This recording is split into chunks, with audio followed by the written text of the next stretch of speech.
I did become part of the Mexican army, and if I'm starting with this story, it's because I also want to say something that many people suspect, but almost no one will admit to your face.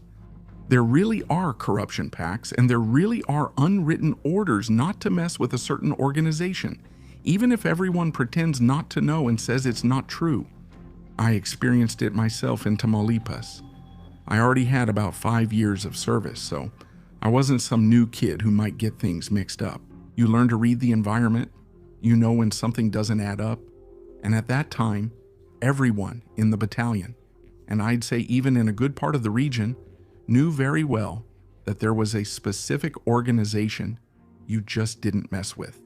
We carried out seizures, inspections, security checkpoints, arrests, confiscations, and we found things from all the groups except those guys. It was like, for us, they just didn't exist. The only ones who actually went after them were the ones from what was then the Special Reaction Force, the ones many knew as the High Command's GAFs. They were on a different mission, and that's where this story begins. One time we had to go out and set up a security checkpoint because the violence rates were through the roof. Since very early in the morning, we were already out on the street, ready with that Tamaulipas heat that has you sweating from the start of the day, and with that tension you feel when there's nobody around. It wasn't a peaceful day. You could feel it in the air. I'm not sure I'm being clear, but when the area is hot, even car sounds change. That's when we saw Jeep Rubicon coming closer. Not exactly low profile, honestly.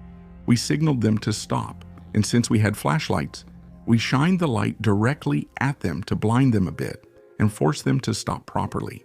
They stop, and a big, tall guy gets out of the truck, one of those guys who, just by the way they walk, already want to make you feel like they're in charge.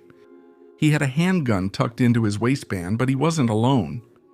He had his bodyguards, his guys right there with him, and besides, there were more thugs in the other truck too. I mean, it wasn't just any routine check. From that point, you knew things were serious. The guy comes up to us as calm as can be, like he was doing us a favor by talking to us, and then he says, "What's up, kids? Why the hell are you stopping me? Are you unaware of the non-aggression pact?" Hearing that, several of us pointed our guns at him. It's one thing to suspect it, but another to have someone say it to your face so confidently. At that moment, a sergeant came out to try to assess the situation to calm things down, because we still didn't know exactly who that guy was. The thing is, he was the one who revealed who he was, kind of showing off, like saying, "Let's see how tough you really are." Once we found out he was a big shot, things got even more tense. But instead of calming down, the guy started trying to humiliate us. He made fun of my coworkers because some of them were short, and he said, "Damn soldiers, they're not like they used to be. They accept more and more short guys every time. Why don't you come with me?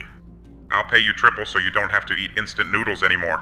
Honestly, no matter how tough you are, it makes your blood boil.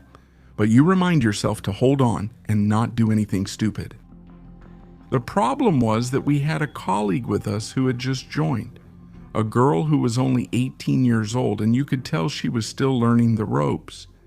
And this guy, feeling untouchable, grabbed her by the waist trying to kiss her, and he was already touching her from behind. That's when everything fell apart. That officer we had with us, honestly, he used to fall asleep a lot. He wasn't the type to be very active at the checkpoints, but one of the soldiers went and woke him up right away because things were starting to get heated. And it was right when that officer arrived, still half asleep, but when he saw what was happening, he didn't hesitate. He went straight at him, grabbed him by the neck, and landed 2 or 3 hard punches that took him down. And look, the thug was big and heavy, but you could tell he knocked the wind out of him because he hit the ground hard, and his own men rushed over to try to help him. I remember perfectly that at that moment, I felt my heart in my throat. Just like that, literally.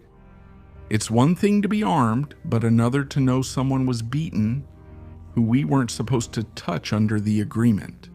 The guy got up as best he could, wiping his nose and mouth because they had even knocked out one of his teeth. And he still managed to say, "Don't you know who I am? Do you want to mess with me, brat?" And the officer, without stepping back even half a step, replied, "Well, here I am. Go ahead. We don't mess around here." "No way." At that moment, even the heat felt different. Nobody said a word. The other guy was just wiping his face, trying to regain his dignity in front of his thugs. But he didn't look as tough anymore. And then the officer piled on even harder. He said, "You turned out to be ballsy as hell. What? Are gangsters not made like they used to be? Because it looks like they're losing their balls." and he still insulted him. That was the harshest part, because after that, he told him that if he wanted to get his whole organization in trouble with the army, go ahead, they could start right there. And I'm not going to lie to you, that day I understood that yes, there are deals, yes, there are rotten things, yes, there are lines that sometimes are already set from the top. But there are also people who, when they see someone crossing the line, don't care about the deal, the name, or the fear, and that's in a place like Tamaulipas was no small thing. There, anyone feels like a tough guy until someone really answers back.